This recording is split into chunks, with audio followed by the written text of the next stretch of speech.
आमदार साहेब नमस्कार. तुमचा मतदार बोलतोय. वेतनवाढीच्या तुम्हास आणि तुमच्या पीएनना सुद्धा हार्दिक शुभेच्छा.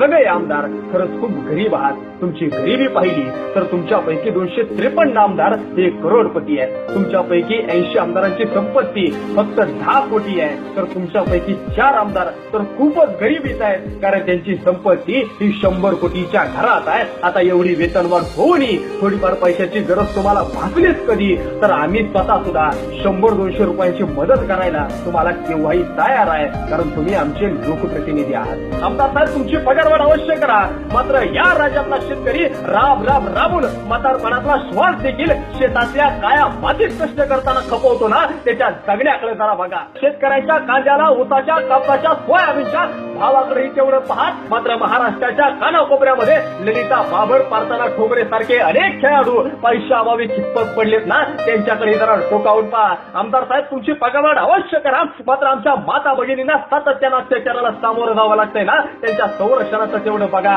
सावित्री सारख्या फुलासारखे अनेक फुल या महाराष्ट्राच्या अनेक ठिकाणी आहेत, ते फुल कधी कोसळण्याच्या स्थितीत आहेत. त्या फुलांच्या गुणवत्तेकडे कधीतरी पहा. येणारी पिढी आहे ना, ती जिल्हा परिषदेच्या शाळांमध्ये मोडलेल्या वर्गामध्ये बसली आहे ना, त्या वर्गाकडे जरा लक्ष द्या.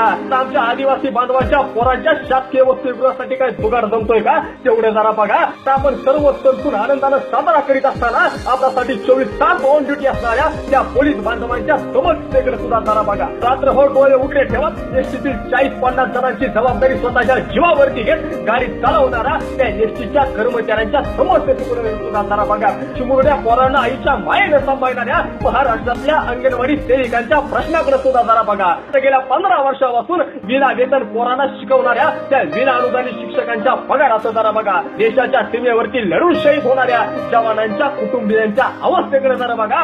आयुष्याची 25 वर्ष शिक्षणात घालवल्यानंतर कागदाची चिठ्ठी घेऊन हातामध्ये नोकरीसाठी वनवन भिटकणाऱ्या त्या बेरोजगारांच्या नोकरीचं तेवढं बघा. तिकडे याच देशामध्ये सोन्याचा धूर निघत होता, आता मात्र सगळीकडे शेतकऱ्यांच्या सरणाचा धूर निघतोय. आम्हा शेतकऱ्यांच्या सरणाच्या धुराकडे कधीतरी पहा. पहिल्यापासून बांधता बसणारी मुंडी, जवान झालेली शिला आणि पैसेवाल्यांची पिंकी यांच्या नादी लागून स्वतःच्या आबरूची लक्तर रेषेवरती टांगणाऱ्या आणि स्वतःच्या देहाकडे धावण्यापेक्षा कुठल्या तरी पॉकीमॅनच्या शोधात धावणाऱ्या तरुण पिढीच्या कल्याणाकडे जरा बघा. तर लोकशाहीचा चौथा स्तंभ असणाऱ्या माध्यमांच्या प्रतिनिधीवरती सातत्याने हल्ले होत आहेत, त्या पत्रकारांच्या जीवाकडे आणि त्यांच्या मानधनाकडे जरा बघा. आमच्या झोपडीत कितीही पाणी घुटलं तरी आम्हाला चांगलीच झोप येते. रस्ता, वीज, पाणी कसली जरी समस्या असली तरी आता आमची काहीच तक्रार नाहीये तुमच्याकडे, पण तरी हक्कानं सांगतो. आम्हीच टॅक्स द्यायचा, आम्हीच गॅसची सबसिडी सोडायची, आम्हीच टोल भरायचा, सगळं काही आम्हीच करायचं आणि पगारवाढ मात्र तुमची गावं. आमच्या सारख्या असंख्य लोकांच्या टॅक्सवर स्वतःच्या पिढीचं आणि येणाऱ्या अनेक पिढ्यांचं कल्याण करणारा तुम्हा प्रत्येक आमदाराचा मी जाहीररित्या निषेध करतो. राहून शेवट एक मराठी गीत आठवलं. लहरी राजा प्रजा अंतही अधांतरी दरबार, अजब तुझं सरकार रे बाबा, अजब तुझं सरकार.